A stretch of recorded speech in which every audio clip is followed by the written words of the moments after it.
পর্যায়ে আমি আমার অতিথির সঙ্গে একটু পরিচিত হই। আপনার নামটা একটু প্রথমে বলবেন? আমার নাম শেখ রুবেল। হ্যালো 8920 তো আপনি শোনেন? জি।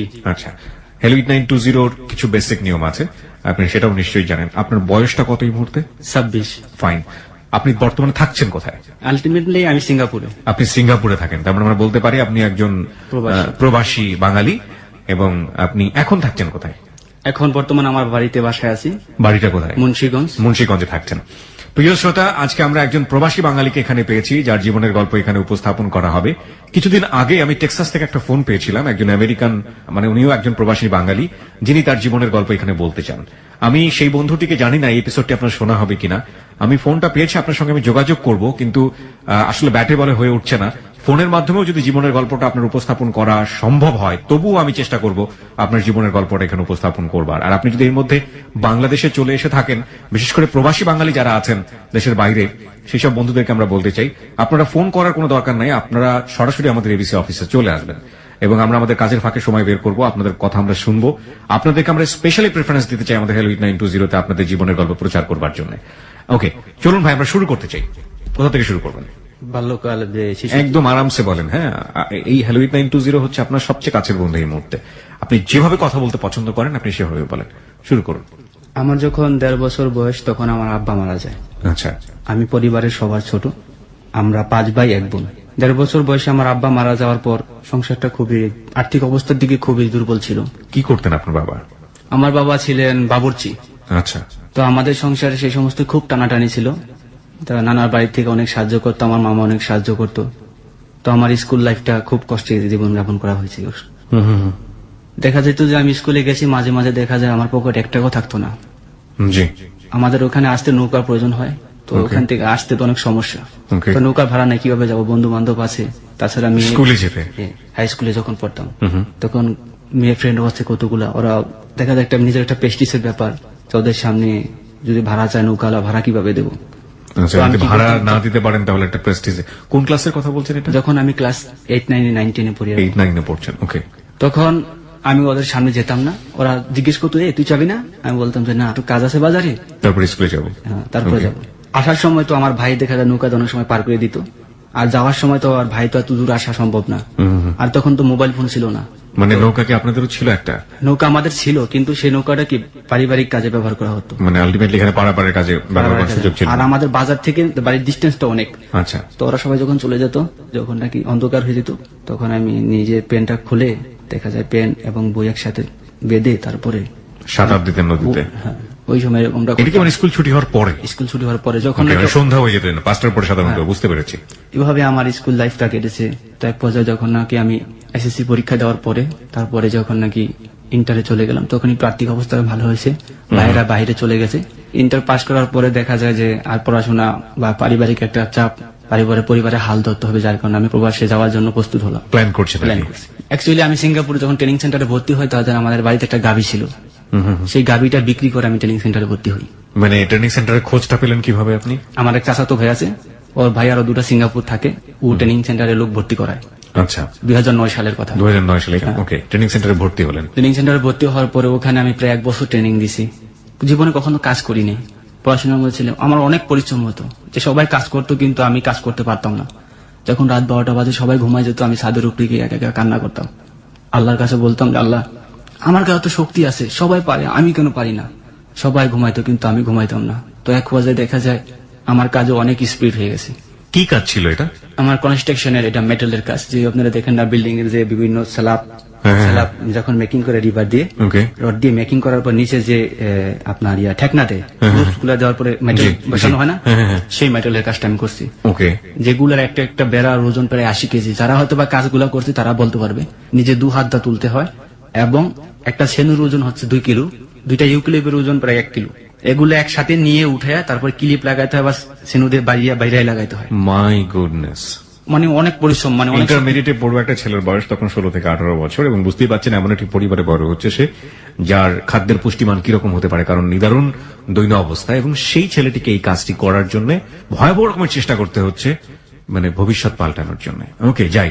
তারপর আমি ট্রেনিং সেন্টারে ট্রেনিং দেওয়ার পরে যখন নাকি আমার ফাইনাল পরীক্ষা হলো, ফাইনাল পরীক্ষা দেওয়ার সময় ইনশাল্লাহ ফাইনাল পরীক্ষা পাশ করলাম। ইন্টারমিডিয়েট পাশ করলেন আপনি? না, আমি যে সিঙ্গাপুরে সিঙ্গাপুরে। ও আচ্ছা, সিঙ্গাপুরের মানে সিঙ্গাপুরের ব্যাপারে যে এক্সামের কথা বলছিলেন আপনি, এখানে ভোকেশনাল ট্রেনিং এর যে এক্সাম। ওকে, আচ্ছা।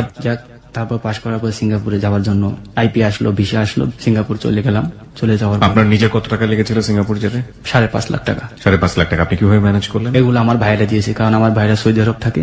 তার আমার আপাকে আমি স্যালুট জানাই।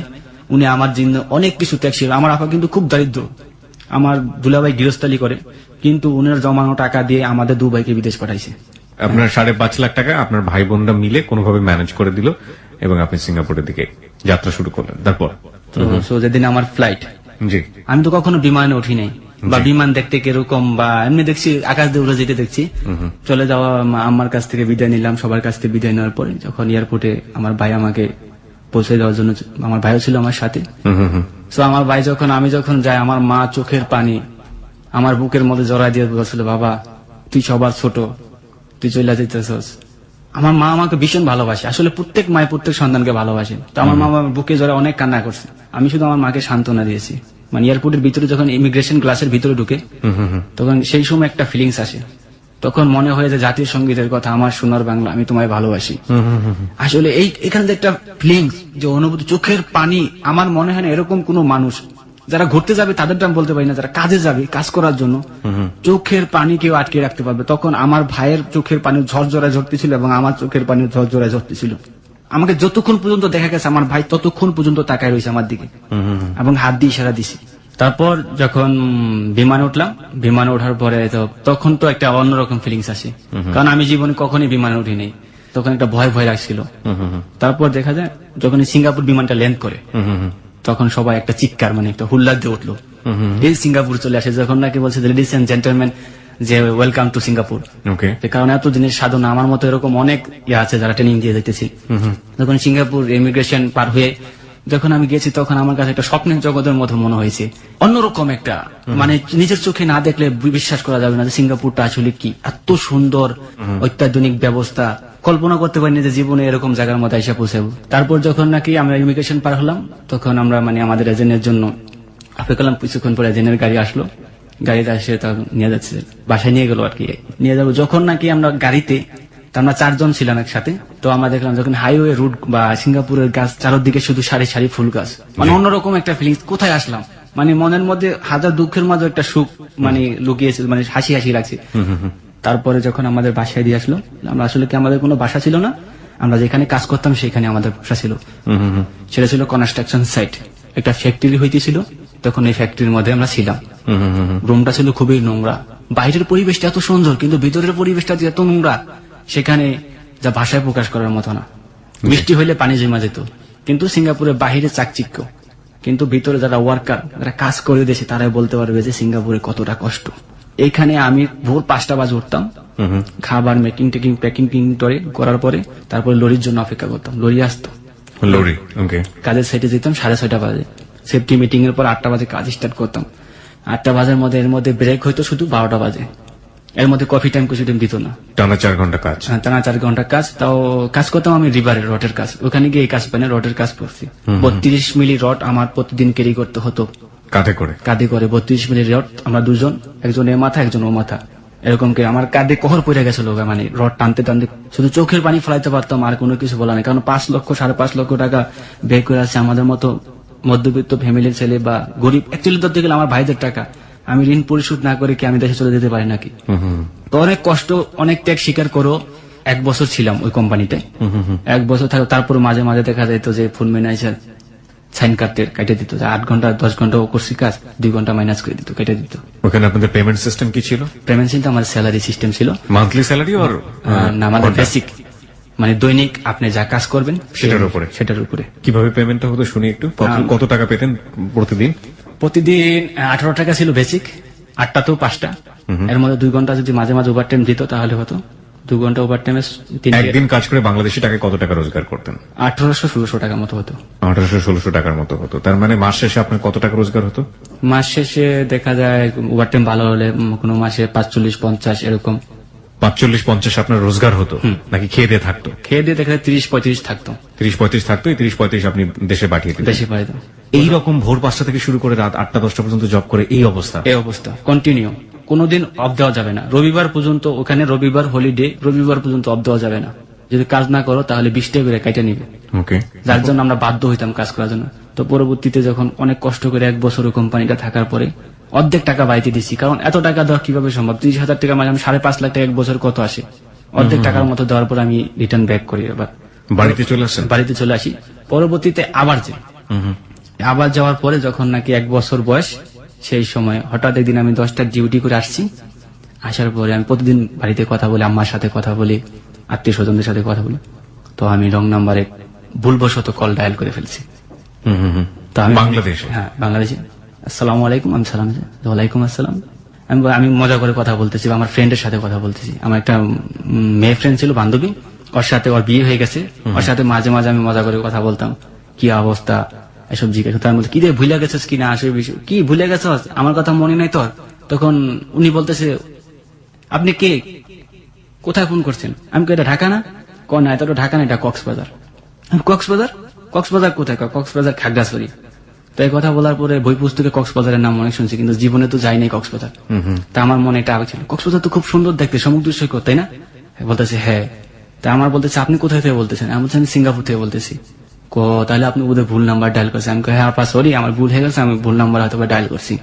প্রিয় শ্রোতা, আমরা এই পর্যায়ে একটা বিরতি নিতে চাই। এই ভুল নাম্বারটা জীবনে কতটা সঠিক হয়ে এসছে, কিংবা এই ভুল নাম্বারের আসলে কোনো ভূমিকা আছে কিনা, সেটা আমরা মাত্র 3 মিনিট বিজ্ঞাপন বিরতির পরেই আমরা জানতে পারবো। আজকে আমরা স্পেশালি আপনাদেরকে বলছি, এই প্রথম হ্যালো 8920-তে আমরা একজন প্রবাসী বাঙালিকে নিয়ে এসেছি, যিনি সিঙ্গাপুরে থাকেন। মূলত তার জীবনের যে গল্প, সেটা এখানে উপস্থাপিত হচ্ছে। আপনারা সবাই শুনছেন ক্লোজ আপ প্রেজেন্স হ্যালো 8920। হ্যাঁ রুবেল, তারপর কি হলো? রং নাম্বারের কথা বলছিলেন। তারপর এক পর্যায়ে ওনার সাথে খুব একটা সম্পর্ক তৈরি হয়ে গেল, যে উনি আমাকে ছোট ভাই ডাকলো আর আমি ওনাকে বড় আপু ডাকলাম। তো তারপর বড় আপু যখন ডাকছো, তখন আমার বলতেছি, তাহলে তো তুমি আমার আজকে থেকে ভাই হয়ে গেলা, তা তুমি আমার ছোট ভাই, তো মাঝে মাঝে আমাকে ফোন করো, ঠিক আছে, আপুর খবর টবর নিও। তখন আমি বললাম যে ঠিক আছে, আমি যখন ফ্রি হব আপনাকে তো ফোন দেবো, আর আপনি যদি আমার কথা মনে পড়ে তাহলে আমাকে মিস কল দিবেন। তারপর এক পর্যন্ত উনি আমার ফ্যামিলি সম্পর্কে জানতে চাইল। নামটা কি জানতে পারলেন মেয়েটার? না না, তখন আপনি নামটা জানতে পারেননি, শুধু নাম্বারটা সেভ করে রাখলেন। এবং আপনি তাকে কি বলতেন? বড় আপু করে কথা বলতেন? বড় আপু বলে। Okay fine. তারপর 2 দিন যাওয়ার পর আরেকদিন মিস কল দিছে। তার একদিন এরকম রাত্রবেলা ঠিক ওই সময় মিস কল দিছে। ওকে, তবে আমি সাথে সাথে ব্যাক করছি, সালাম দিছে, আসসালামু আলাইকুম। ওয়ালাইকুম আসসালাম। ভাইয়া ভালো আছো? আমি হ্যাঁ ভালো আছি। কথা বলতে বলতে সে আমাকে জিজ্ঞেস করলো ফ্যামিলি হিস্টোরি সম্পর্কে, তোমার ভাই বোন কেজন কি আসবে বিষয়। তখন আমি বললাম যে আমরা 5 ভাই 1 বোন, আমি সবার ছোট, আমি সিঙ্গাপুর প্রবাসী, আমার আর সব ভাইয়েরা সৌদি আরব থাকে ওনারা, আমি সিঙ্গাপুরে আছি। তারপর ওনার ফ্যামিলি সম্পর্কে জিজ্ঞেস করলাম, তো উনি আমাকে বললো যে আমার 2 মেয়ে 2 ছেলে। ওকে, বড় মেয়ে কক্সবাজার মহিলা কলেজ বিএসএস পড়তেছে, ইন্টার কমপ্লিট করছে। আর ছোট মেয়েটা ক্লাস 10-এ পড়ে, এবং ওই ছেলেটাও, আরেকটা ছেলে ক্লাস 10-এ, আরেকটা ছেলে আছে ক্লাস 6-এ পড়ে। আমি বলছি যে আপু আপনার মেয়েদের নাম কি? হাসতে হাসতে জিজ্ঞেস করছে। তখন বলছে যে এক মেয়ের নাম সেলিনা রহমান সুইটি, ওকে সুইটি নামে ডাকে, আরেকজনের নাম বিউটি, আর একটা ছেলের নাম রানা, বড় ছেলেটার নাম রানা, যেটা আমার ক্লাস 10-এ পড়ে। তো পরবর্তীতে আমাকে আরো জিজ্ঞেস করলো যে পার্সোনাল ডিটেইল গুলো, সিঙ্গাপুরে কি করো, কি জব করো। তখন আমি বললাম যে আমি সিঙ্গাপুরে একটা কনস্ট্রাকশন সিভিল ইঞ্জিনিয়ারিং কোম্পানিতে আমি জব করি এখানে। তো মানে যা করতেন সেটাই বলেছেন, কোনো মিথ্যা বলেন না? তখন উনি আমাকে বললো যে অত তো ভালোই। তো আমার বিভিন্ন কথা জিজ্ঞেস করছে, স্যালারি সম্বন্ধে জিজ্ঞেস করছে। তো আমি বলছি যে এরকম আমার 50,000 টাকা স্যালারি, 60,000 টাকা স্যালারি হয়। বলছে যে আচ্ছা আপু, আমি কি আপনার মেয়ের সাথে কথা বলতে পারি? এক পর্যায়ে আমি হঠাৎ করে বলি, মেয়েটার বয়স কত জন ছিল? 21। তারপর বলতেছে যে সমস্যা নেই, কথা বলবার সমস্যা নেই, না এখনই কথা বলো। তো উনি হাসতে হাসতে তখন তারপরে দিছে, ওই যে সুইটির কাছে দিছে। সুইটি, মেয়েটার নাম ছিল ছোটি, সুইটি তুমি আর কেঁদো না। ওকে, হাসানের একটা গান আছে, অনেক চমৎকার একটা গান। হ্যাঁ বলুন। যে আমার বলতেছে আসসালামু আলাইকুম আঙ্কেল, আমাকে বলছে। আমি বলতেছি ওয়ালাইকুম সালাম আন্টি। তখন আমার বলে আপনি আমাকে আন্টি বললেন কেন? আমি কি এইমাত্র যে আপনি আমাকে আঙ্কেল বললেন সেটা কি ভুলে গেছেন? তো আপনি আমাকে আঙ্কেল বলছেন, আমি আপনাকে কি বলতে পারি বলেন? সেই ক্ষেত্রে কি আপনাকে আপু বললে কি মানায়? অবশ্যই আন্টি বলতে। তাছাড়া ওর মাকে তো আপনি বড় আপু বলে ডাকেন। তখন বলছে যে সে আমায় বলতেছে যে না, আপনাকে আমি আঙ্কেল ডাকছি যেহেতু আপনি আমার মাকে আপু ডাকছেন, হ্যাঁ সেই হিসেবে আমি আপনাকে আঙ্কেল ডাকছি, তো আমিও আপনাকে সেই হিসেবে আন্টি ডাকছি। তখন এক পর্যায়ে ওই হেসে দিছে, হেসে দিয়ে বলছে যে আসলে আঙ্কেল আপনি খুব চালাক। আমি বলতেছি যেটা চালাক না, স্বাভাবিক মানুষ, এটা জেনারেলি যে কোনো লোকে বলবে। ও আমাকে নাম করলো যে আমার নাম সেলিনা রহমান সুইটি, কোন কলেজে কি কি পড়াশোনা কত দূর। ও বললো যে ইন্টার কমপ্লিট করছি, বিএসএস পড়তেছি কক্সবাজার মহিলা কলেজ। ওকে, তখন আমাকে জিজ্ঞেস করলো যে আপনি কি, আমি বললাম যে আমি ইন্টার কমপ্লিট করে সিঙ্গাপুরে চলে আসছি। কত সালে ইন্টার কমপ্লিট করছেন? আমি বললাম 2009। ও বোধহয় ইন্টার কমপ্লিট করছে 8-এ।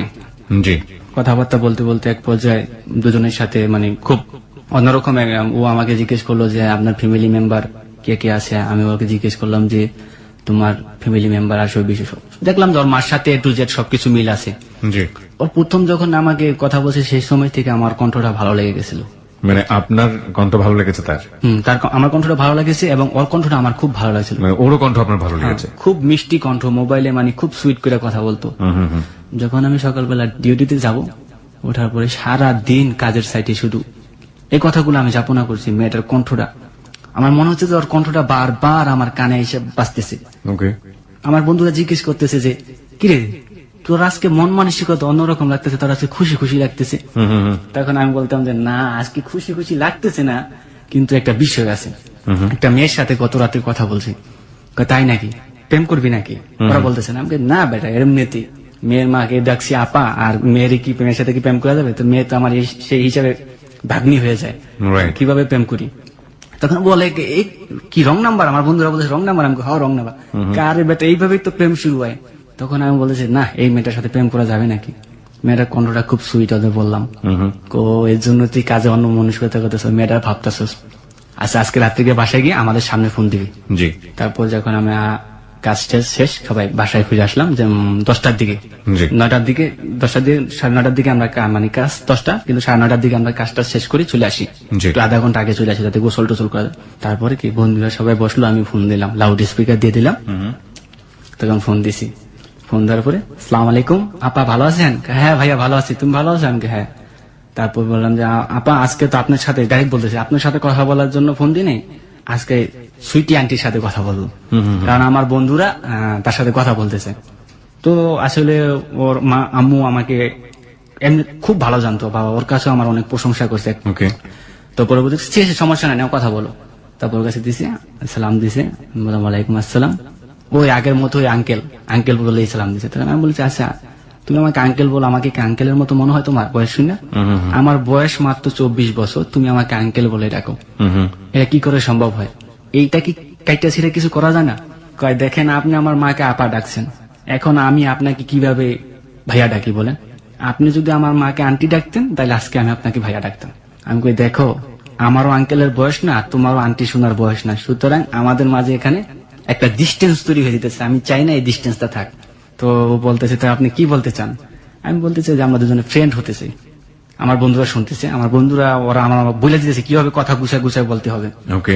তো এক পরিবর্তিতে আমার বন্ধুরা বলতেছি, ওদের কথাগুলো রিপিট করে বলতেছি। তখন আমি তো কখনো প্রেম বা করি নাই, যার কারণে ওরা বলতো সেগুলো আমি রিপিট করে বলতাম। ওকে। তো পরবর্তীতে ও আমাকে বলতেছে তাহলে কি করবেন? আমি আমরা দুজন কি বন্ধু হতে পারি না? কই বন্ধু হওয়াটা কি এতই সহজ? আমি কই বন্ধু হওয়াটা সহজ না, আবার অনেক সময় কঠিন, আবার অনেক সময় সহজ হয়ে যায়। কই কিরকম? আমি কই দেখেন এই যে আপনার সাথে দুদিনের সম্পর্কে আজকে আপনি আমার সাথে কথা বলতেছেন, কালকে আপনার সাথে কথা বলছি, আজকে তো আপনি আমার সাথে কথা নাও বলতে চাইতে পারতেন। ওকে। আজকে কেন আমার সাথে কথা বলতে? আপনার আম্মু এক ডাকা মাত্র দিয়ে আপনি চলে আসলেন তাড়াতাড়ি, এবং সেলফোনটা ধরেই হ্যালো বলে হাসি দিয়ে একটা সালাম দিলেন। অবশ্যই কালকে আমার বয়সটা আপনার ভালো লাগছিল, আমার কথাগুলো ভালো লাগছিল, যার কারণে আজকে আপনি আমার সাথে কথা বলতে এসেছেন। আপনি কিভাবে জানলেন? আমি বলতেছি মাঝে মাঝে এরকমটা হয়, যেরকম আজকে আমার আপনার সাথে কথা বলার জন্য দিনের বেলা আমি শুধু আপনার কথাই ভাবছি, আপনার ভয়েসটা শোনার পর থেকে। সো ঠিক তেমনিতে আপনি বোধহয় আমাকে ভাবছেন, ঠিক কিনা বলেন, সত্যি করে বলবেন। তখন ও বলতেছে হ্যাঁ আমিও ভাবছি। ওকে। সো আমরা কি করতে পারি এখন? আমি ওকে বলতেছি। তখন হাসতে হাসতে বলতেছে যে কি করা যায় বলেন? আমি আজকের পর থেকে আর আঙ্কেল ডাকবেন না। তাহলে আপনিও আন্টি ডাকবেন না? আমি বলতেছি ঠিক আছে আন্টি ডাকবো না।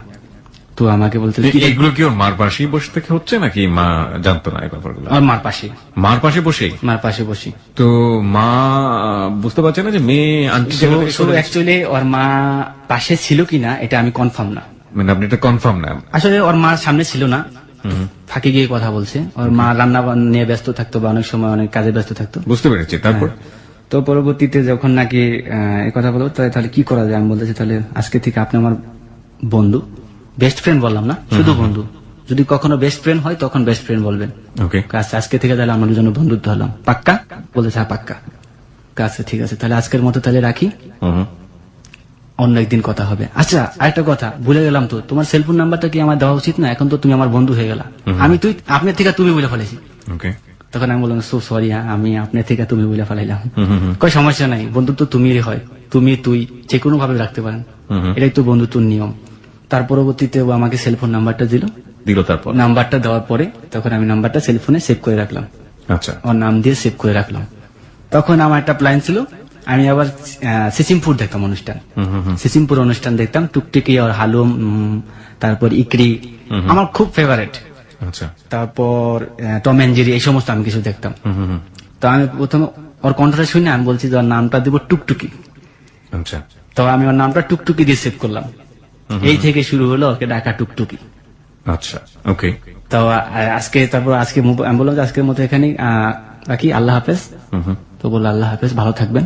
আমি বললাম যে ভালো থাকবেন, সুস্থ থাকবেন, সুন্দর থাকবেন, আমার কথা মাথায় রাখবেন। বুঝতে পেরেছি। ওকে, তারপর পরবর্তীতে আমি রেখে দিলাম, রেখে যাওয়ার পরে আমার বন্ধুরা বললো দোস্ত প্রেম তো হয়ে গেছে। আমি কি করছে এই কথা, কি প্রেম হয়ে গেছে? কই না, মেয়ে তোর জন্য পাগল, দেখো না মেয়ের কথাবার্তার স্টাইল কি, তুই বন্ধু অফার করলি, সাথে সাথে রাজি হয়ে গেল। আমি বলি না রে, এমনি তো হয়তো বা হয়েছে। কয় না, মেয়ে তোর সাথে প্রেম করবো দোস্ত, মেয়েটা বোধ হয় ভালোই, কণ্ঠ শুনে মনে হলো ভালো, মেয়েটা রাজি হয়ে যা। কয় দেখ, জীবনে তো কারোর সাথে প্রেম করস নেই, একটা প্রেম কর, প্রেম করে বিয়ে করে ফেলাবি, বিয়ের সাথে করতেই হবে। এসব ব্যাপারে সবসময় বন্ধুরা উৎসাহই দিয়ে থাকে ইনফ্যাক্ট। সেই সময় পরবর্তী রেখে দিলাম, তবে আমরা চলে আসলাম রুমে। তো সারা রাত্র আমার ঘুম আসতেছে না, আমি এপিট ওপিট করতেছি, আসলে কি মেয়েটা আমার সাথে প্রেম করবি, ওকে কি আমি সত্যি ভালোবাসি, বা ওর কণ্ঠ শুনে আমার এরকম লাগতেছে কেন, বা আমি আজকে ঘুমাইতে পারতেছি না কেন। তখন আমি মনে মনে বলতেছি, আল্লাহ যদি সত্যি সত্যি মেয়েটা ভালো হয় তবে ওর সাথে আমার তুমি সম্পর্ক করাই দেবে, এবং কি শুধু সম্পর্ক না, ওর সাথে তো আমার বিয়ে হয়। মানে এই পরিমাণ চিন্তা করে ফেলেছেন আপনি? যখন আমি ফজরে, মেয়েটাকে আপনি দেখেননি, জানেন না, শোনেন না, এরকম একটা চিন্তা। হ্যাঁ, খুবই স্বাভাবিক। ওকে, তারপর আমি ফজরের নামাজ পড়তাম, ফজরের নামাজ পড়ে আল্লাহর কাছে মনে বললাম, আল্লাহ অপরিচিত একটা মানুষের সাথে পরিচয় হয়েছে, যদি সত্যি সত্যি মেয়েটা ভালো হয় তবে ওর সাথে আমার যাতে বিয়ে হয়, ওর সাথে যাতে আমার মিল হয়, একবারের জন্য হলো যাতে আমার সাথে ওর সাথে মিল হয়। আচ্ছা, তারপরের দিনকার ডিউটিতে চলে গেলাম, সারাদিন কাজের সাথে এনে হাসাহাসি, সুপারভাইজার আসলে সুপারভাইজার কাছে বলে ভাই জানে তো সবাই টিটকারি করছে, হ্যাঁ, মস্করা করছে, বুঝতে পেরেছি। যে সাইট ম্যানেজার আসলে বলে ইংলিশে, ও সাইট ম্যানেজার কাছে বলতেছে না রুবেল ইস লাভার বয়। সুপারভাইজার বলে কি ভাইয়া নতুন প্রেম শুরু হয়েছে, তা আমাদের মিষ্টি খাওয়াও। আমি কি বলেন ভাইয়া, একটা মেয়ের সাথে কথা বললে কি প্রেম হয়ে যায়? কয় না, সবাই তো বলতেছে প্রেম করতেছে, তো চালায় যাও, দেখা যাক কত দূর হয়। দেখা যায় কাজের দিকে আমার মন মানসিকতা মানে বলতে গেলে নাই, একটা কাজ করতে বললে মানে কিরকম যেন আমার লাগতো, অন্য মন মানসিকতা, আগে এরকমটা কখনই হয় না। ওকে, তো ওদিন কাজ শেষ করে যাক তাড়াতাড়ি বাসায় চলে আসলাম, বন্ধুরা আগেই মানে পাকশাক আগে রেডি হয়ে গেছে। ফোন দিতে হবো না ওই সময়, মেয়ের নাম্বারে ফোন দে, মেয়ের নাম্বার তো দিছে। আমি দাঁড়া, মেয়েটা ব্যস্ত থাকতে পারে, পড়াশোনা করতে পারে। কয় না তোর প্রেমের ক্ষেত্রে পড়াশোনার কোনো ব্যাপার হলো নাকি, প্রেমের জন্য কত কিছু করে। আমার এক বন্ধু বলতেছে যে আমার বউ প্রেমের জন্য জানিস সারা রাত তো জায়গা থাকতো আমার জন্য, আমার মোবাইল কলের জন্য।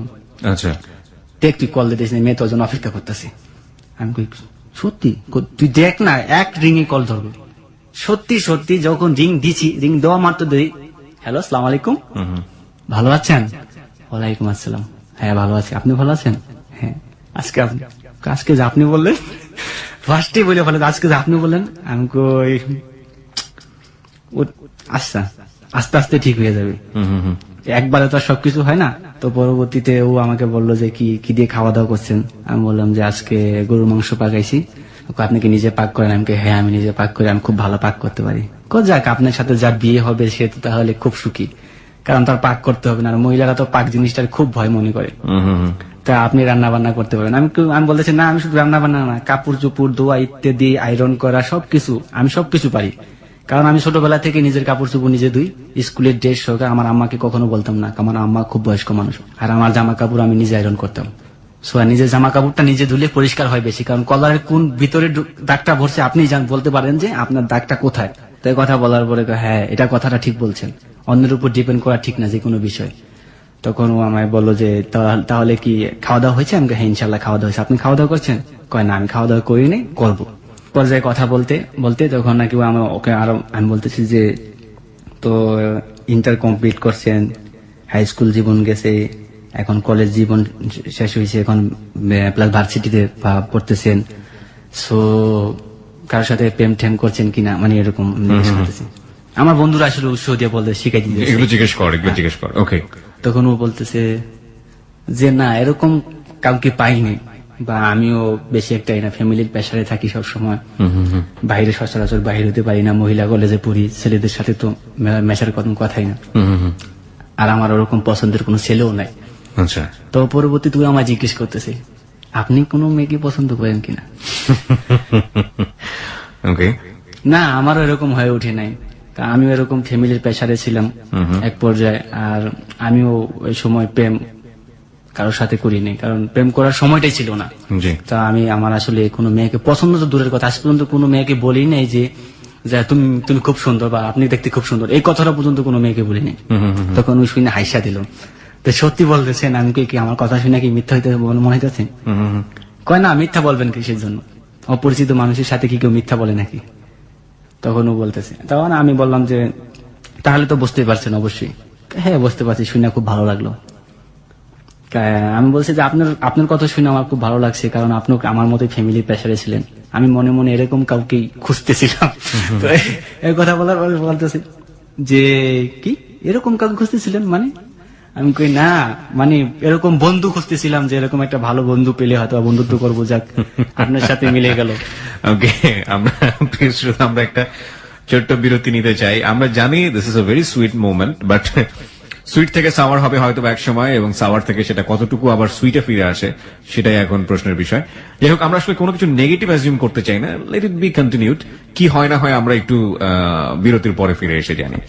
আজকে যে ছেলেটির জীবনের গল্প আমরা এখানে উদ্ধার করছি, সে প্রবাসী বাঙালি, সিঙ্গাপুরে থাকে সে, এবং সে মূলত ছুটিতে বেড়াতে এসে আমাদের হ্যালো 8920 তার জীবনের গল্প বলতে এসছে। একটু শুনি, পুরোটুকুই আমরা শুনবো, তবে এই মুহূর্তে ছোট্ট একটা বিরতি। ফিরে আসবো ঠিক রাত 12:06। আপনারা সবাই শুনছেন close up presence hello 8920 ABC radio FM 89.2 এ। আমি আরজি কিবরিয়া আপনার সঙ্গে রয়েছি, এবং সঙ্গে রয়েছে আমার টিম মেম্বাররা আরজে শাকিল, খালিদ এবং লোবান। আর এই বন্ধুটিকে দেখার জন্য হোক, বা কোনো কমেন্টস করার জন্য হোক, বা ওর সঙ্গে যোগাযোগ করার জন্য হোক, আপনারা চলে আসতে পারেন আমাদের ফেসবুক পেজে, এবং একই সাথে এখানে জয়েন করে কমেন্টস করে আপনারা কিন্তু পুরস্কার জিতে নিতে পারেন, ক্লোজ আপের সৌজন্যে আকর্ষণীয় পুরস্কার। আমাদের ফেসবুকের ঠিকানা facebook.com/hello8920। আমি আবারও বলছি facebook.com/HELLO8920। ওখানে গিয়ে লাইক দেবার সঙ্গে সঙ্গে আপনি হ্যালো 8920 মেম্বার হয়ে যাবেন। ফিরে আসছি ঠিক রাত 12:06। FM 89.2। প্রিয় শ্রোতার সময় এখন রাত 12:06। আপনারা সবাই শুনছেন close up presence hello 8920 ABC radio FM 89.2 এ। আমি আরজি কিবরিয়া আপনার সঙ্গে রয়েছি, এবং সঙ্গে রয়েছে আমার টিম মেম্বাররা আরজে শাকিল, খালিদ এবং লোবান। সঙ্গে রয়েছে আমাদের বন্ধু রুবেল, যে কিনা সিঙ্গাপুর থেকে বাংলাদেশে এসছে ছুটিতে বা কোনো কাজে, এবং সেই সময় তার জীবনের গল্প বলার জন্য এখানে এসছে। সে অর্থে আমরা বারবারই বলছি, রুবেল হচ্ছে একজন প্রবাসী বাঙালি।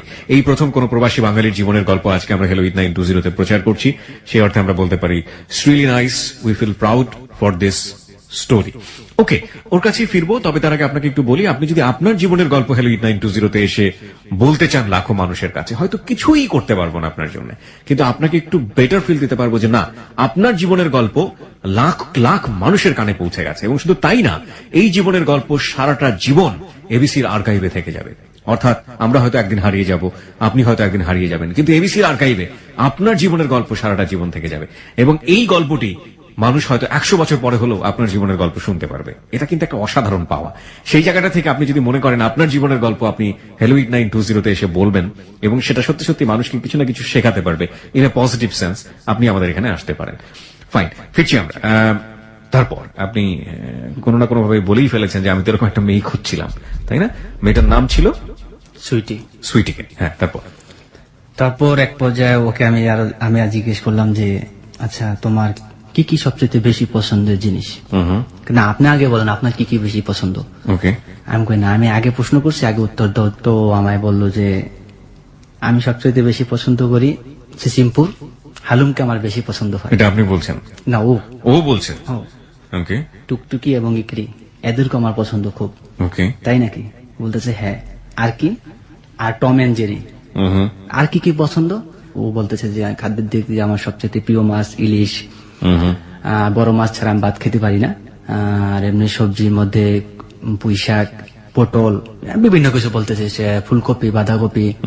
তারপর এক পর্যায়ে আমি বললাম যে আচ্ছা আপনার দুটো পছন্দের সাথে আমার একদম মিলে গেছে। তো বলতেছে কি?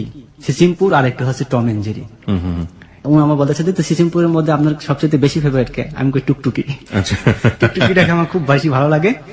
ও আমি বলতেছি তাই নাকি? ও বলতেছে আমার পছন্দ হালুম। আমি বলতেছি তাই নাকি? আপনার নামটা কিন্তু আমি টুকটুকি দিয়ে সেভ করছি। কি বললেন? আমি কি টুকটুকির মতো ছোট নাকি? না, কিন্তু আমি আপনার নামটা টুকটুকি দিয়ে সেভ করছি, কারণ টুকটুকি আমার ভীষণ পছন্দ। টুকটুকি যদি ওরকম হতো না, তাহলে টুকটুকিকে আমি বিয়ে করে ফেলতাম। বুঝতে পেরেছি, টুকটুকির উপর দিয়ে সবকিছু মেরে দিচ্ছেন। হ্যাঁ। তার পরবর্তীতে ও বলতেছে যে হালুমকে আমার ভীষণ পছন্দ, হালুম যদি মানুষ হতো আমি ওকে বিয়ে করে ফেলতাম। তো এক পর্যায়ে বলতেছে যেহেতু আপনি আমার নামটা টুকটুকি দিয়ে সেভ করছেন, তাহলে আপনার নামটা আমি হালুম দিয়ে সেভ করবো। ততদিনে আপনার বড় আপু কোথায় গেল? মানে ওর মার সাথে কি কথাবার্তা হয়? ওর মার সাথে ওর ইন্টারটেল কথাবার্তা বন্ধ হয়ে গেছে অলরেডি। এখন আর মার সাথে কথাবার্তা হয় না। ওকে ওকে ফাইন। তারপর আজকে থেকে আপনার আমি হালুম বলে ডাকবো। আমি কই সমস্যা নাই, আমি আপনাকে টুকটুকি বলে ডাকবো। তো সুতরাং আজকে কি আমাদের কি এখন কি শুধু বন্ধুত্ব থাকা যাবে? এখন যেহেতু হালুম টুকটুকিতে এসে উঠছি, তখন ও বলে যে তাহলে কি? আমি বলি তাহলে বেস্ট ফ্রেন্ড। এত তাড়াতাড়ি বেস্ট ফ্রেন্ড হওয়া কি সম্ভব নাকি? আমি কই না, এই যে এখন হালুম টুকটুকিতে যেহেতু এসে পড়ছি, তো এই হালুম টুকটুকি তো বেস্ট ফ্রেন্ড। ঠিক আছে, আজকে তাহলে আমরা বেস্ট ফ্রেন্ড হয়ে গেল। ওই দিন এখানে রাখার পরে তো আমার বন্ধুরা সবাই হাসাহাসি করতেছে, দোস্ত দাইন তো মাইরা দিলি, প্রেম তো হয়ে গেল, আমাকে কি করবি, আমাকে কিছু খাওয়া আজকে? আমি কই কি ফ্রেন্ড তো হইছে, কালকা প্রেমের অফার। যাই হোক, তো কালকে তোরা থাকবি না। কই কেন? তোরা কথা থাকলে আমি মনের কথা খুললা বলতে পারি না, আমার মনের আবেগের থেকে যে কথাগুলো আসে সেগুলো বলতে পারি না। ঠিক আছে, মানে আপনি যখন কথাগুলো বলতেন চারপাশে ওরা ঘিরে বসে থাকতো, শুধু শুনতো। এটাকে বলে কঠোপনিষদে একটা কথা আছে, সেটা হচ্ছে কেউ ভোগ করছে, কেউ উপভোগ করছে। মানে একটি গাছের ডালে দুটো পাখি, হ্যাঁ, এবং এক পাখি খাবার খাচ্ছে, সে ভোগ করছে, এবং আরেক পাখি সেটা দেখছে, সে উপভোগ করছে। তো আমাদের এই প্রেমের গল্পর পরিস্থিতি হচ্ছে এখন এরকম যে একজন মানে হচ্ছে অ্যাক্টর, সে ভোগ করছে কোনো না কোনো ভাবে, আর বাকি সবাই চারপাশে ওটা নিয়ে মজা লুটছে, সে তারা উপভোগ করছে। যাই হোক আর কি। তারপর আমি ওদের জন্য ঠান্ডা কোল্ড ড্রিঙ্ক এইসব নিয়ে আসলাম। ড্রিঙ্ক করার পর সবাই রুমে চলে গেলাম। রুমে চলার পর ঘুমায় পড়লো ওরা, কিন্তু আমার তো ঘুম আসতেছে না। জি। মানে আমার এরকম মনে হইতেছে যেন যে ওকে আমি 1000 বছর ধরে চিনি, ওকে কখনো দেখি নাই। কল্পনা করতেছি যে একটা মেয়েকে দেখি নাই, তার প্রতি এতটা ইমোশনাল হয়ে গেল। না দেখে এরকম ইমোশনাল হওয়াটা, মেয়েটাকে দেখা উচিত। আমার তো মনে হয় মেয়েটাকে আমি ভালোবাসা ফেলাইছি। আমি নিজে নিজে প্রশ্ন করতেছি এবং নিজে নিজে রাত্রে ভাবতেছি। তখন আমি এক পর্যায়ে চিন্তা করলাম যে না, এতটা ইমোশনাল ভাবে এত দূরত্ব আগানো যাবে না, নিজেকে একটু শক্ত করতে হবে। কারণ আগে মেয়ের মুভমেন্টটা জানতে হবে। যদি আমি ওকে অফার করি বা প্রপোজ করি বা অফার করা যদি নট অ্যাকসেপ্টেবল জানিয়ে দিল, শুধু বন্ধুত্বের মাঝে রাখলো, এটা আমি অপমানিত প্লাস আমার মন ভাঙ্গা হয়ে যাবে। সুতরাং এই জিনিসটা বলার আগে আমি ওকে আরো ট্রাই করতে চাই যে ও আসলে কি আমাকে অরিজিনালি মন থেকে ভালোবাসে কিনা। তো রাত্রে এগুলা ভাবার পরে এক পর্যায়ে ঘুমিয়ে পড়ছি। প্রত্যেক দিনের মতোই আমি ফজরের নামাজ পড়ি।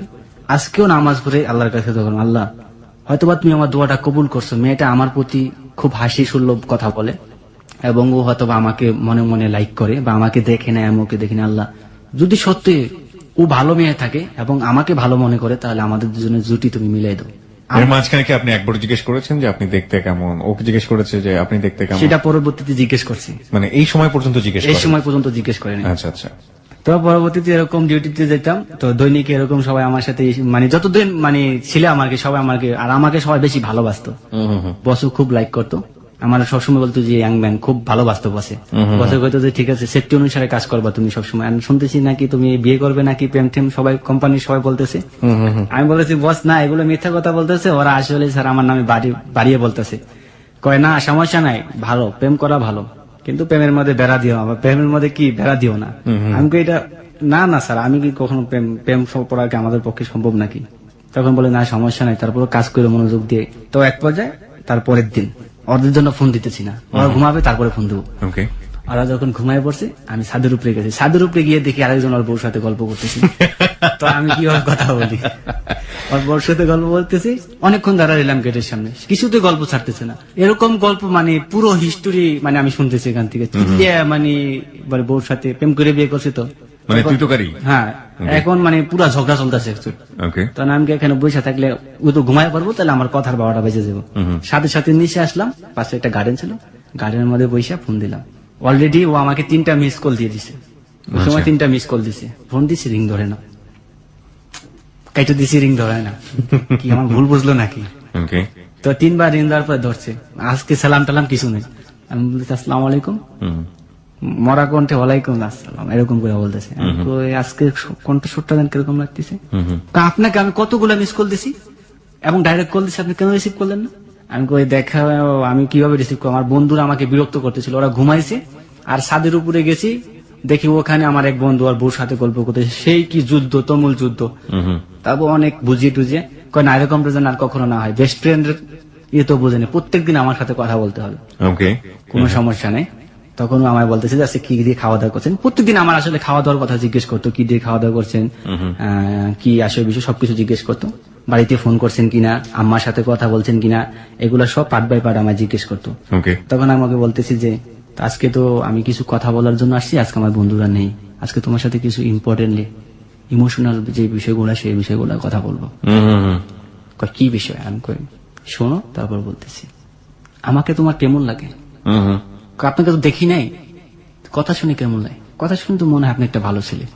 যদি কথা শুনে আমাকে মনে হয় ভালো ছেলে, তো সেই দিক বিবেচনা করে এখন আমি যদি তোমাকে কোনো অফার করি কোনো বিষয়, তুমি কি অ্যাকসেপ্ট করবে? কিরকম বিষয়? যদি অ্যাকসেপ্ট করার মতো হয় তাহলে অ্যাকসেপ্ট করব। আমি কই দেখো, ভালো লাগা ভালোবাসা এই দুইটা জিনিস ভিন্ন জিনিস। আজকে কিন্তু কথাগুলো আমার ফ্রেন্ডরা বলতেছেন, আজকে আমার নিজের ভাষায় বলতেছি। আজকে যা বলবো সম্পূর্ণ মনের কথা, কারণ গত 2টা রাত্র আমি তোমার জন্য ঘুমাতে পারিনি। ও বলতেছে আমিও ঘুমাতে পারিনি। আমি কই কেন, তুমি ঘুমাতে পারো? জানি। ও বলতেছে জানি না তো। আমি বলতেছে আপনি কেন ঘুমাতে পারেননি? আমি বলতেছি আমি কেন ঘুমাইতে পারিনি, আমি শুধু তোমার কথা ভাবছি, এবং কি কাজে গেল, কাজ আমার মন বসে না, তার জন্য আজকে তোমাকে সবকিছু বলে দিব।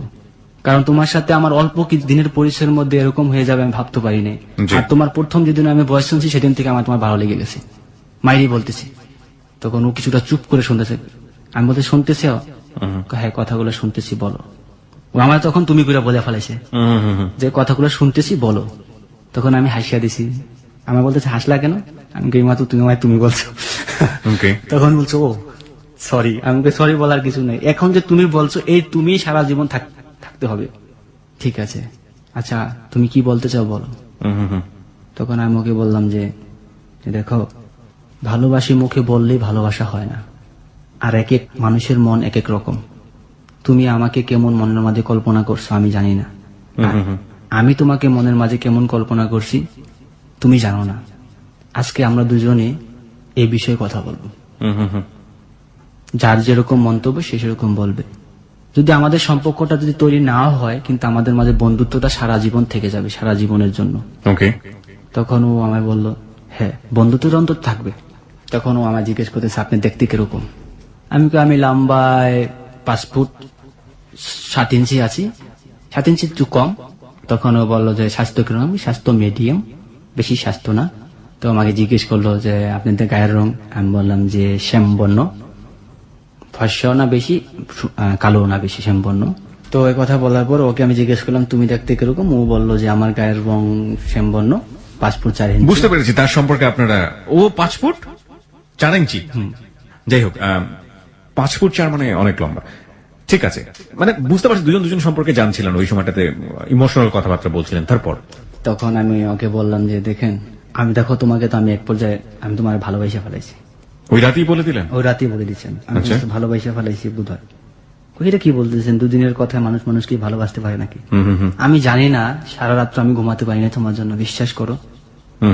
তো ও বলতেছে না আপনি ভেবে চিন্তে বলেন। আমি কই না আমি ভেবে চিন্তে বলছি, আমি তোমাকে ভালোবাসা ফেলেছি অলরেডি, আমি তোমাকে দেখতে চাই। ও বলতেছে দেখতে চান? আমি বলছি দেখো তুমি যদি ভয় পাও, আগে আমার ছবিটা তোমার একটা ইমেল নাম্বার দাও, আমার ছবিটা আগে তোমাকে পাঠাই, তারপরে তোমার ছবিটা পরবর্তীতে তোমার ছবিটা পাঠাও। হুম হুম হুম। আমাকে দেখে যদি তোমার পছন্দ হয় তাহলে তোমার ছবিটা পাঠাও। আচ্ছা বলতেছে আমি একটু ভাইবা নেই। তো কিছুক্ষণ 1 মিনিট সময় নিল, 1 মিনিট সময় পর ঠিক আছে, ও বলতেছে ঠিক আছে আমি তো আমার ইমেল নাম্বারটা দিতেছি তোমারে, তো তুমি তোমার ছবিটা পাঠাই দিও, তা পরবর্তীতে তোমার ছবি দেখা মাত্র আমার ছবি পাঠাই দেবো। হুম হুম হুম। আমি ইমেল নাম্বারটা রাখলাম, রাখার পরে পরবর্তী দিন রবিবার, হুম হুম হুম। তো ছুটির দিন, তা আমার ছবিটা আমি ওর কাছে পাঠাই দিই। আচ্ছা পরবর্তীতে ও আমাকে প্রথমে বলছিল যে আমাকে যে দুজন দেখে পছন্দ হয় তারপরে আমাদের প্রেম ভালোবাসাটা যাওয়া উচিত। ওকে তো আমাকে দেখে সাথে সাথে ফোন দিছে যে আমার ছবিটা পাঠাইতেছি। আমাকে কি পছন্দ হয়েছে হুম হুম। বলে না, হাসতেছে। আচ্ছা আমাকে পছন্দ হয় না, আমি তো দেখতে ভালো না, তুমি তো আমার পছন্দ করবা না, আমি জানি। আমার ছবিটা পাঠাইতেছি, আগে আমার ছবিটা দেখো, তারপর আমার ডিসিশন জানাইতেছি। হুম তারপর ওর ছবি পাঠাইছে। তা আমার বন্ধুরা সেদিন ছিল আমার সাথে, ওর ছবি পাঠাইছে, ও দেখে আমার কিন্তু ওর ছবি পছন্দ অ্যাকচুয়ালি বেশিকটা হয় না, ওকে আপনার তেমন একটা পছন্দ হয়নি। যেরকম মনে কল্পনা করছি সেরকমটা না। ওর কি হয়েছে পছন্দ?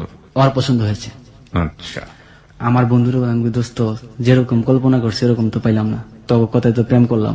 তখন ওরা বলেছে তুই মেয়েটার চেয়ার ফেস দেখছো, চোখগুলা দেখছস, তুই এই মেয়েটার সাথে তো দিন কথা বলছস, ই করছস, এখন যদি এই মেয়েটা তুই 10 দিস, এই মেয়েটা তোর অভিশাপ দেওয়ার, মেয়েটা কি দেখতে একেবারে খারাপ নাকি? আমাদের সবার পছন্দ, তোর পছন্দ হয় না গেলে?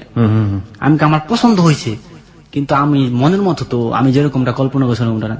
তো আমার বন্ধুদের বিষয়ে আর কি আমি বেশি আগ্রহ হয়েছি, ওরা আমাকে বেশিটা ইমোশনাল করছে। তো পরবর্তীতে তুই জানা দিয়ে মেয়ের পছন্দ করছো, তাহলে তোর সাথে আমি গাড়ি এরকমটা বলতেছে।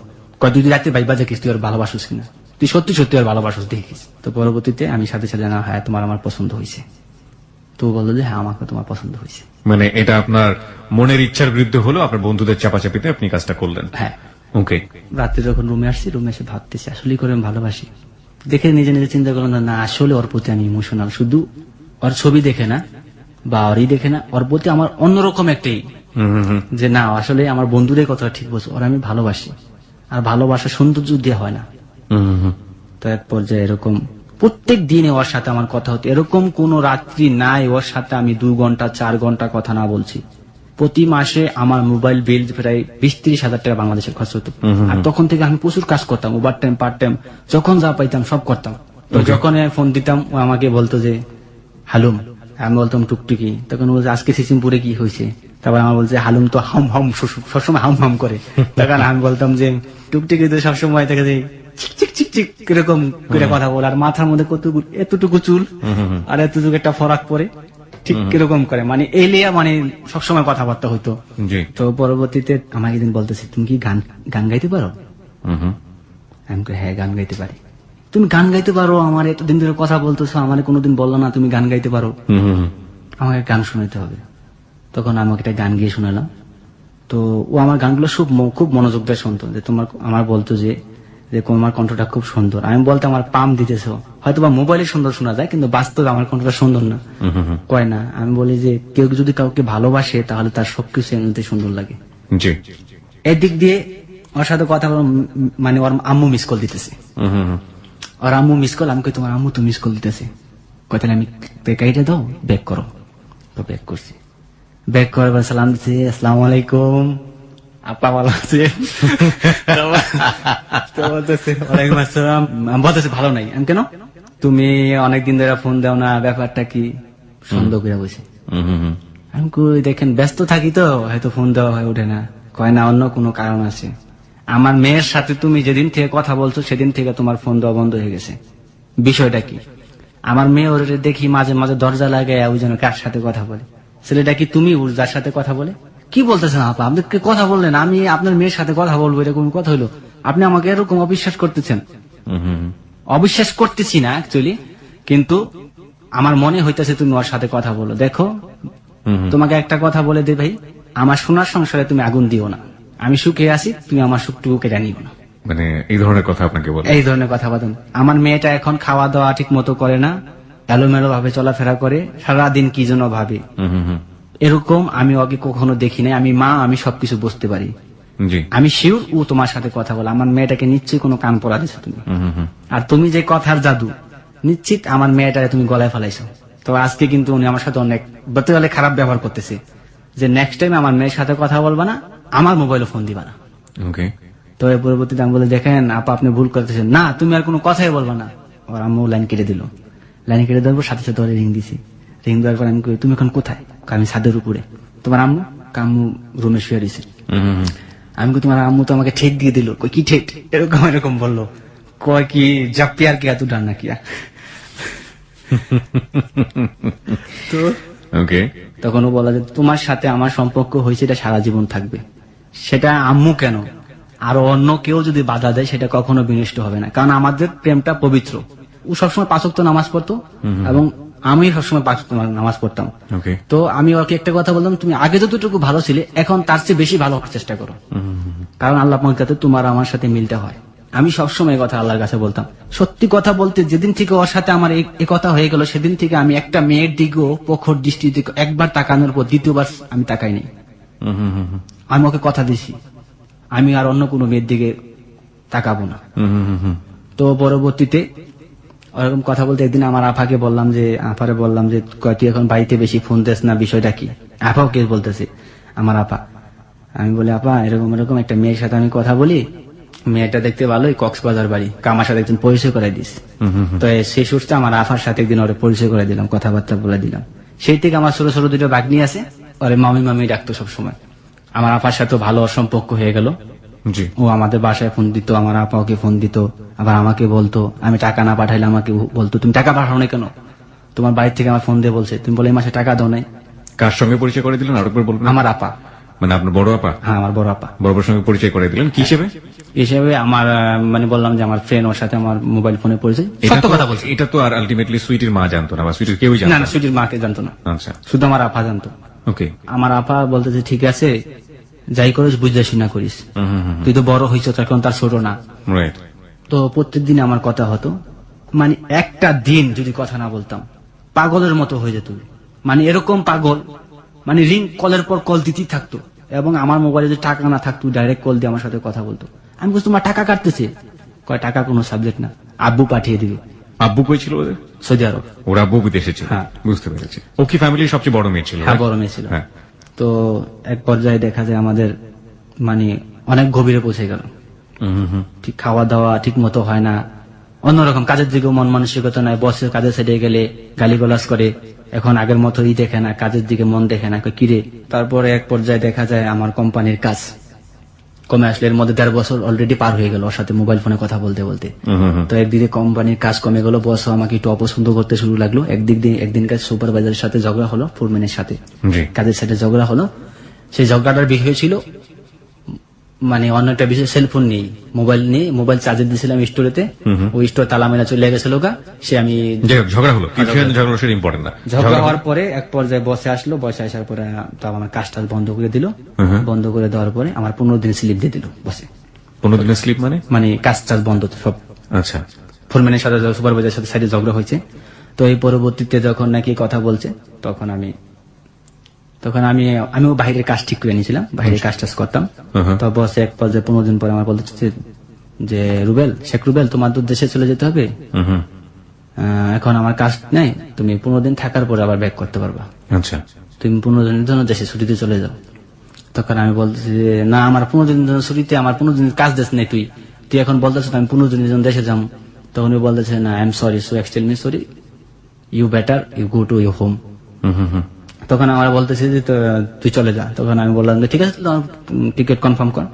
তখন আগামী সোমবার তো টিকিট কনফার্ম করা হয়েছে। আচ্ছা, তো এর মধ্যে আমি বাড়িতে কিছু আগে জানাইনি ফার্স্টলি। তখন ওরা ফোন দিলাম যে, দেখো আমি তো 15 দিনের জন্য দেশে আসতেছি ছুটিতে, 15 দিন পর আবার সিঙ্গাপুর আমার ব্যাক করতে হবে। আচ্ছা, তো এখন আমি কি করতে পারি বলো? তোমার সাথে তো 15 দিনের মধ্যে আমার দেখা করা সম্ভব না, কারণ আমার বাড়িতে গেলে আত্মীয় স্বজনের বাসায় আমার বাড়ি থেকে বাইরে দেবো না 15 দিন, আমার কোথাও যেতে দিব না। সুতরাং 15 দিন আর কক্সবাজার যেতে মিনিমাম 1 সপ্তাহ ধাক্কা। আচ্ছা, কারণ কক্সবাজার যেতে আসতে 2 দিন পার হয়ে যাবে। তো সুতরাং তোমার সাথে আমার এই সফরে দেখাবো না, সামনের সফরে। ও চোখের জল টল মলায় মানে চিৎকার পারতেছে, তুমি সব কি বলতেছো? তুমি যদি এখন আমার এসে বিয়ে না করো, আমি ইন্টার কমপ্লিট করছি, আমার আব্বু আসতেছে কিছুদিন পর, আমার আব্বু এসে আমার অন্য জায়গায় বিয়ে দিয়ে দিবে। এই কথা বলছে, আমি থমকে গেলাম। আমি কি বলো কি? হ্যাঁ আমি বিএসএস পড়তেছি, আমার কি ঘরে বসায় রাখবো নাকি তোমার জন্য? আমার বিয়ে দিবে না? আমি বড় হয়েছি না? তো এই কথা বলার পর আমি এখন কি করবো? তুমি ডাইরেক্ট কক্সবাজার চলে আসো। আমি কি বলতো তুমি পাগল হয়ে গেছো নাকি? হ্যাঁ, ডাইরেক্ট কক্সবাজার চলে এসে আমার বিয়ে করো। আগে বিয়ে করার পরে চিন্তা, তুমি আসবা, তুমি না আসলে আমি সুসাইড করবো। এক কথা, তুমি আসবে কিনা? প্রিয় শ্রোতা, আমরা আরেকটা বিরতি নিতে চাই। এ পর্যায়ে আমরা দেখতে পাচ্ছি যে সুন্দর মুভমেন্ট গুলো বাস্তবতার দিকে আসছে এবং বাস্তবতার দিকে এসে কমপ্লেক্সিটি বা এক ধরনের জটিলতার দানা ধীরে ধীরে বেঁধে উঠছে। দেখতে চাই সামনের দিকে, আরো যেতে চাই। আজকে এখানে আছে রুবেল। রুবেল এসছে সিঙ্গাপুর থেকে, সে একজন প্রবাসী বাঙালি, সে তার জীবনের গল্প বলছে এবং 26 বছরের রুবেলের জীবনের গল্প আমাদেরকে আজকে কি শেখায় সেটাই হচ্ছে কথা, আমাদের শেষ পর্যন্ত শুনতে হবে। এবং রুবেলকে দেখার জন্য, রুবেলকে কিছু বলার জন্য আপনারা চলে আসতে পারেন আমাদের ফেসবুকে। আমাদের ফেসবুকের ঠিকানা facebook.com/hello8920। সে পরবর্তীতে বলেছে আমার এসে তুমি বিয়ে করবা, তা তুমি যদি বিয়ে না করো আমি সুসাইড করবো। তখন আমি বলতেছি যে দেখো এরকম পাগলামি করলে হবে না। কয় না, আমি আর কোনো আমার পথ থাকবে না। তখন এই কথা বলে আমি ঠিক আছে, আমি তোমার কাছে ডাইরেক্ট আসতেছি, আমরা এসে বিয়ে করবো, বিয়ে করার পরে তারপরে কি করা যায় তারপরে চিন্তা ভাবনা করবো। এই কথা আপনি তাকে দিলেন? হ্যাঁ, কথা দিলাম। আমি বললাম সোমবার দিন আমার টিকিট কনফার্ম করা হয়েছে, আমি আজকে মার্কেটিং এর জন্য যাইতেছি, সময় আমার হাতে কম, মাত্র 2 দিন। তো এই কথা বলার পর আমি সেদিন মার্কেটিং করলাম। মার্কেটিং করার পর কোম্পানির সাথে লেনদেন যা ছিল সম্পূর্ণ ক্লিয়ার করে, তুই বিশ্বাসই করতে পারছিস না আমি দেশে আসতেছি। ও বলছে তুমি সত্যি দেশে আসতেছো? আমি বলেছি হ্যাঁ, সোমবার দিন আমার ফ্লাইট। তো সোমবার দিন আমার ফ্লাইট হলো, তো আসলাম। আসার পরে বাংলাদেশ এয়ারপোর্ট নেমে সাথে সাথে ওরে ফোন দিছি। জি। ফোন দেওয়ার পরে উনি রিসিভ করছে। আমি বলছি আমি তো দেশে চলে এসে পড়ছি। তুমি সত্যি দেশে আসছো হালুম? আমি বলতেছি হ্যাঁ হ্যাঁ টুকটুকি, আমি সত্যি দেশে চলে এসে পড়ছি, তোমার কাছে চলে আসতেছি একদম। ওকে। যে হালুম তুমি সত্যি কি দেশে চলে আসছো? আমার বিশ্বাসই হইতেছে না, গায়ে চিমটি কেটে নি। তখন আমি বলতেছি হ্যাঁ তোমার হালুম তোমার কাছে চলে আসছে টুকটুকি। ঠিক আছে হালুম, তুমি তাড়াতাড়ি এখন তাড়াতাড়ি যেভাবে পারো, বিমানে পারো, বাসে পারো, যেভাবে পারো, পারলে উড়ে চলে আসো, আমি তোমার জন্য অপেক্ষায়। পরবর্তীতে আমি বাস ধরে, তো ওখানে বাস ধরে রাত সকালবেলা ভোর 5টা বাজে। আপনি কি বাড়িতেও গেলেন না? সরাসরি বাড়িতে যাইনি, সরাসরি ওখানে? সরাসরি ওখানে চলে গেলাম। প্রেম মানুষকে আসলে ভাবে অন্ধ করে। কতদিন পরে বাড়িতে ফিরেছিলেন সিঙ্গাপুর থেকে? প্রায় 2 বছর মতো।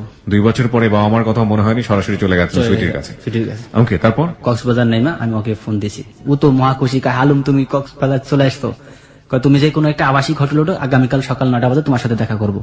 আমি ওখানে 3 দিনের জন্য রুম ভাড়া করলাম। ওকে। আপনি যে বাংলাদেশে আসছেন এটা আপনার পরিবার জানতো না? কেউ জানতো না, এবং কি আমার বন্ধুদের বলতে মানা করছি। My goodness. ওকে, তারপর? তো রাত্রে সারা রাত্র কথা, দুজনে কথা বললাম। বলার পরে বলেছে কালকে আমি চলে আসতেছি, একবারে লোটা বালিশ বাইন্দা বলেছে, লোটা বালিশ বাইন্দা চলে আসতেছি। মানে কি ও বাসা থেকে বের হয়ে আসছে? হ্যাঁ, যেহেতু তোমার পরিবার মানবে না আমার পরিবার মানবে, সুতরাং আমরা পালিয়ে বিয়ে করবো। তখন আমি বলছি না এটা সম্ভব না, আগে দুজনকে দেখি বাস্তবে, তুমি যদি আমার পছন্দ না করো দেখা তখন কি হবে? তখন ও আমার বলতেছে না তোমার আমার পছন্দ হবে আমি জানি। আমি কই তুমি ছবি দেখছো, কারণ বাস্তবে যদি তুমি পছন্দ না করো। আবার আমার বন্ধুরা বলছে মেয়ে না দেখে কিলাম কোনো ডিসিশন নিস না, আগে দেখিস মেয়েরে। ও কান্নাকাটি করতেছে, এতদিন প্রেম করে তুমি আমার সাথে এখন এই কথা বলো। বুঝাইলাম যে দেখো টুকটুকি এরকমটা করে মানুষ দেখে তারপরে আমরা দুজন ডিসিশন নেবো কিভাবে কি করলে সুবিধা হয়, যেহেতু তোমাদের এখানে আমি চলে আসছি আর তো ফিরে যেতেছি না। তো এই কথা বলার পরে ও বলে ঠিক আছে কালকে 9টা বাজে দেখা হবে। সকাল 9টা বাজে কক্সবাজার সাংস্কৃতিক কেন্দ্রের মোড়ে আমি দাঁড়িয়ে আছি। ও রিক্সা করে আসছে, রিক্সা সালোয়ার কামিজ পরা। আসার পরে যখন রিক্সার সামনে আসছে ওকে দেখে তো আমি ফ্লাইট হয়ে গেছি পুরো, আপনি ফ্লাইট হয়ে গেছেন, শাইন করে উঠে যাচ্ছেন। হ্যাঁ বলেন, তারপর? মানে আমি অন্যরকম হয়ে গেছি, যে বাস্তবে দেখতে আরো অপছন্দ মনে হয়েছে। বাস্তবে আমার মানে বাস্তবে দেখে আরো পছন্দ হয়েছে? আরো পছন্দ হয়েছে। কেন আমার পরে যখন আমার সাথে কথা বলছে যে কেমন আছো, আমি বলছি ভালো আছো, ভালো আছি। ওকে বলিও না যে তুমি কেমন আছো। পরবর্তীতে যখন ওর চোখের দিকে তাকাইছি, যে চোখের মধ্যে জল মানে টল করতেছে, আর কোনো কথা নেই, সাথে সাথে হাত থাবাদা ধরে ফেলেছি। চলো ডিসিশন নিয়ে ফেলেছি, বিয়ে করবো। এই মেয়ে আমাকে অরিজিনাল ভালোবাসে, মানে একটু দেখছি আমার মনটা খারাপ, তাতে ওর চোখে জল আইসা পড়ছে। সুতরাং ও আমার প্রতি পুরোটাই ইমোশনাল, আর সৌন্দর্য দিয়ে ভালোবাসা প্রকাশ হয় না। মানে আপনার জায়গাতে আমি যেটা বুঝতে পারছিলাম যে আপনি এখনো কনফিউশনে আছেন, সৌন্দর্যের জায়গা থেকে আপনি এখনো মেনে নিতে পারছেন না মেয়েটাকে। জি। কিন্তু ও আপনাকে ভালোবাসে, এটার জন্য আপনি সিদ্ধান্ত নিয়ে ফেলেছেন যে না ঠিক আছে, ওকে মেয়েটা আমাকে যেহেতু ভালোবাসে এখনই বিয়ে করে ফেলবো। ওকে, তারপর? আমরা হোটেলের মুখে যেতেছি, আমি 10 গজ সামনে, ও 10 গজ পিছনে। তো একটা মোটরসাইকেল দিয়ে একটা লোক, মধ্য বয়সী একটা লোক আইসা অরিজিনাল কি জিজ্ঞেস করছে। তখন আমি বলতেছি যে টুকটুকি তোমার কি জিজ্ঞেস করলো ওই লোকটা আমার মামা। কি জিজ্ঞেস করলো? তোমার মামা এখানে কি করে? আমি তো জানি না, আমার মামা বলো যে তুই কোথায় যাস, বান্ধবীর বাসায় যাই। আমি অতটা মাইন্ড করলাম না, তো এই কথা বলে আমি সাইড ব্যাগটা নিয়ে হোটেলের রুমের ভিতরে গেছি। রুমের ভিতরে যাওয়ার পরে ওরা আমি বলছি যে তুমি সোফার মধ্যে বসো, আমি ব্যাগটা রেডি করতেছি। টুকটুকি মানে ওরা আমি হাত দিয়ে স্পর্শ করছি, এই জীবনের ফার্স্ট। আর আমি মানে এখান থেকে স্পর্শ করা, কাদের মধ্যে ধরে বলছি বসো, টুকটুকি তোমার সাথে আমি কথা বলছি এতদিন। তখন আনন্দে আমার চোখে মানে জল আইসা পড়ছে, এতটুকু একটা মেয়ে তুমি এত মিষ্টি মিষ্টি করে আমার সাথে কথা বলছো। তো ও ভয় পাইতেছে, ভয় হাত পা কাঁপতেছিল। তখন আমি বলছি তুমি বসো, ভয় পাও না, এখন আমরা বাইরে হয়ে যাবো। তো ঠিক আছে, তো কিছুক্ষণের মধ্যে আমরা বাইরে হয়ে গেছি। বাইরে হওয়ার পরে দেখি যে ওর মামা 4-5টা বন্ধু বান্ধব নিয়ে বাইরে দাঁড়ায় আছে। ও বলতেছে আমার মামা। আমি কোথায়? আমি বললাম মায়ের মনে একটু মাটিতে পারবো না, সব কটা পিঠে। আমি চিন্তা ভাবনা করলাম এখন কি হবে, আমার এই পরিচিত কেউ নেই এলাকায়। যখন নাকি আমরা বাইরে চলে আসলাম, আমার মামা এসে আমার থাবাতে আমার হাতটা ধরলো প্রথম। হ্যাঁ, তো বিয়ের স্বাদ আজকে মিটিয়ে দেবে আপনার। হ্যাঁ, হাত ধরা মাত্র দেরি, তখন ভয়ে নার্ভাস ফিল করতেছি। তখন ও এসে কি করলো, সাথে সাথে ওর মামার থাবাতে হাতটা ছাড়াই দিল, বলতেছে আপনি ওর হাত ধরার কে? তখন ওর মামা কষায়া দুটা চর মানে ওরে মারে, গাল দুটার সাথে সাথে লাল হয়ে ফুলে গেল এরকম। আরেকটা চর মাত্র বসে আমি সাথে সাথে হাত থাবাতে ধরছি যে থামে, মার দূর করার কোনো দরকার নেই, কোথায় যেতে হবে আমি যাবো, চল বাসায়। তখন আমাদের সিএনজিতে করে বসালো, দুজনে বসলাম। ও আমার হাত ধরে বলতেছে হালুম তুমি কোনো ভয় পাও না, আমি আছি না, তোমার টুকটুকি থাকতে তোমার কিছু করতে পারবো না। নাও সাসপেন্স ইজ বিগান। ওকে, আসল ক্লাইম্যাক্স শুরু হয়েছে সিনেমার এবার। ফাইন, তারপর কক্সবাজার সদর আর খালুর বাসায় নিয়ে গেল। আমার মা তো আগে থাকতেই জানে, ওর মা আসলো, ওর খালু আসলো, বড় সবাই অপার সাথে হ্যাঁ, আপনার দেখা হতে যাচ্ছে। হ্যাঁ। তো পরবর্তীতে ওদের বাসায় ওখানে বসলাম। বসার পরে আপ্যায়ন করছে, এরকম নাস্তা টাস্তা নিয়ে আসছে। আসার পর আমার ইন্টারভিউ নিতেছে, আমার পাসপোর্ট নিয়ে গেল, এসে আমাকে ইন্টারভিউ বিভিন্ন কিছু ইন্টারভিউ নিতেছে। খালু ইন্টারভিউ নিয়ে দেখলাম ইন্টারভিউতে পাস। কিসের ইন্টারভিউ? ইন্টারভিউ নিয়েছে যে আমি কতটুকু education, so plus family character, বা আমি কিরকম ট্যালেন্ট প্রশ্ন করছে, নাম ঠিকানা লিখেছি। বুঝতে পেরেছি। হ্যাঁ, তারপর আর খালার হাত ধরে বলতেছি আমি কাঁপতে কাঁপতে, যাই করেন আমার শরীরে যাতে কোনো টাচ না পড়ে। এখানে আমি মারের ভীষণ ভয় পাই। ঠিক আছে, আপনারা যা বলবেন তা করতে রাজি, আমি ওকে বিয়ে করতে রাজি আছি। কিন্তু দরকার হলে আমি ছেড়েও দিব, কোনো সমস্যা নেই, কিন্তু শরীরে টাচ করবেন না, আমি ভয় পাইতেছি। তখন ও বলতেছে যে তুমি ভয় পাও কিসের জন্য, আমি আছি না। ওর খালা বলতেছে না সমস্যা নেই কোনো। তো আমি বললাম যে দেখেন বিয়েতে আমি রাজি আছি, কিন্তু আমার গার্জিয়ানের বিয়েতে রাজি হবে না, প্রয়োজন হলে আমার তেজ্য পুত্র করে দেবো,